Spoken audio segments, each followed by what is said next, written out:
എടാ അവിടെ കുടുങ്ങിയിരിക്കുകയാണ്. സാധനം അവിടെ കുടുങ്ങിയിരിക്കണു. ഇജ്ജ് വല്ല ഇറങ്ങിക്ക അല്ലെ പോവും. ആ കോലുമ കുടുങ്ങിയിരിക്കുകയാണ്. ഇതത് ഈ അരുവിനെ ഇറങ്ങി.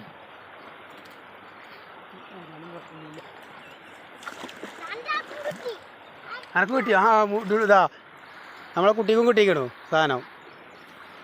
നമുക്ക് നമ്മളെ സൈസ് സാധനം കിട്ടിക്കണേ. ആ പുല്ല് പൊട്ടിച്ചേ. ഇപ്പം നീ വില പോയി കണ്ടോ.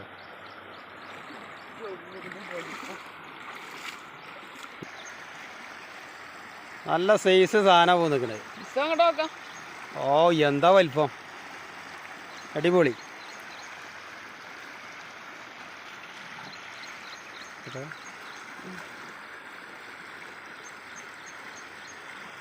നല്ല കിടിലം സാധനം.